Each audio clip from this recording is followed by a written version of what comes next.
Hey guys, so now that we have already created our gameplay where we have this randomly generated two numbers, we have the randomly generated options, let's try to implement the click. Now, which means we need to have an on click. Of course, that's the obvious thing on these options. And on click of these, we need to determine if the answer is correct or wrong. So the way we can do this is let's start by going to our HTML where we have the fields, and in the fields block, we already have the options. So just the way we have the fields, let's try to create an on click out here. So let's try to multi-select this because I have Sublime Text, and let's try to do an on click equals to, let's say, check answer, and let's pass in this. So if you recollect, the way we can pass in this, which means the object or the calling element to the method by passing in the this keyword. So the check answer and then this answer spelled not correctly, ANSWER,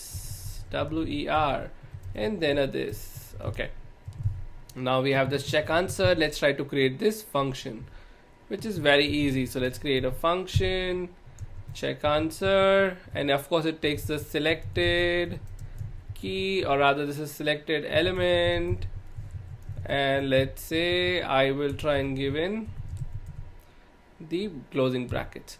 Now once I do that, let's do a console.log and just do a selected element, and let's see what this element is so that we can understand. Let's just refresh the page and click something. So you can see the entire div got passed when I passed in this, and of course all I need is the content of this, which means the inner HTML value, which is 61.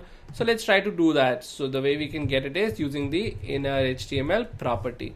Let's save it, let's run it, and let's click something, and it still give me a div. So which means I do not need to put the on click on the fields block, on the fields, rather I should put it on the fields block.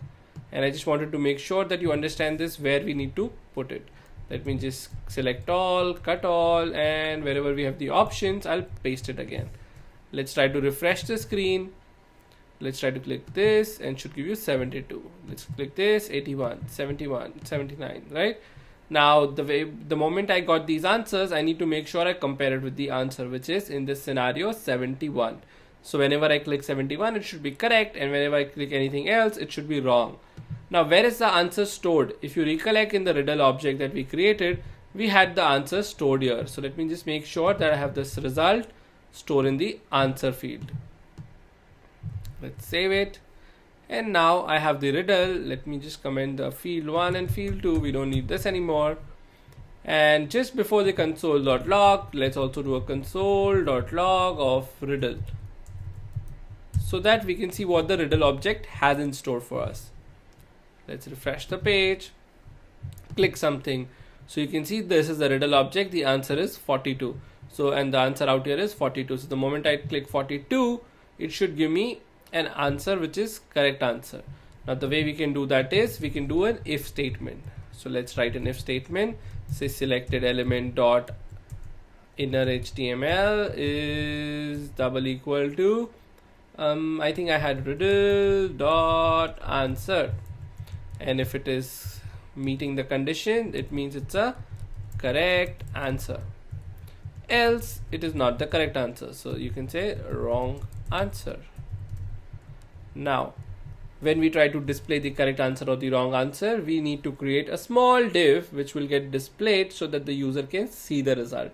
And I have already created the CSS class for it. So all we need to go up here, which is in the quiz content, we have the question, we have the options, and just below the options we can write the div. Let's say div class equals to after. So quiz.after. If you see the CSS out here, you can see I have something called as quiz.after class, and I also have a correct, wrong, and a hide class. So correct class will just give it a green color, hide will give it a wrong color, and wrong will give it a wrong color, and hide will just hide the element. So what I will do is I'll add the class hide, because I don't want that to be shown when the page loads. So let's see, let's refresh. Now let's not give the hide yet. Let's say I give the correct value.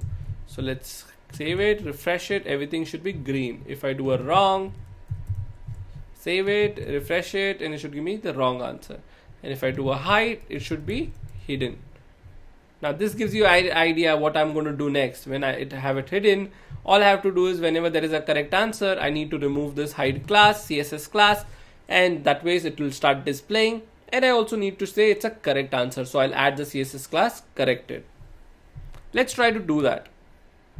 And the way we do that in CSS or probably in JavaScript is, what we will do is we'll first get the element after. So the way we can get element after is variable after is equals to document dot get element by ID, and in the ID what we will pass is, we'll pass the after, and I don't think so I have given the ID, so let's just make sure I give it an ID too, so it's easier to work with.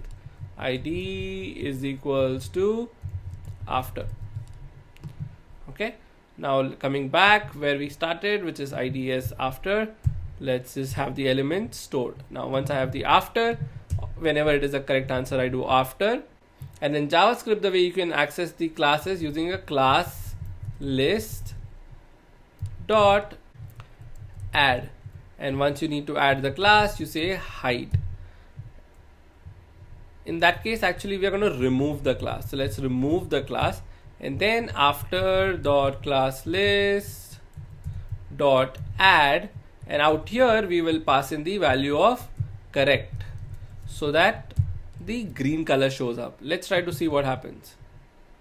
Okay, now the correct answer is 46 plus 41, which is 87, and the green div comes up. The text doesn't appear as yet, so what we can do is we can just write the after dot inner HTML is equals to good job, hit the button below to play again. Okay, let's save this, let's run it, and now we need to make sure 38 and 50, it's 88, and I can see the contents on the screen as well. Easy, right? Now the way we can do the wrong is again the same thing. Let's copy everything from the correct. In the wrong, instead of correct, we will display a wrong, and so good job, we'll say uh-oh. Well, I used uh-oh because my daughter keeps saying that. So whenever she messes up something, she's like, uh-oh, I make a mess. So that's the reason I made it uh-oh, hit the green button. Okay, so 34 and 50, that's 84. So correct, good job. I click here, nothing happens because we haven't coded yet. Now let's try to do a wrong answer, which is 3 into 5. Uh-oh, hit the button below and play again. I think that was all for this lecture. In the next lecture, what we will see is how to make this play again work, so that whenever the user completes the challenge, they can play this game again if they want to. So I'll see you in the next class.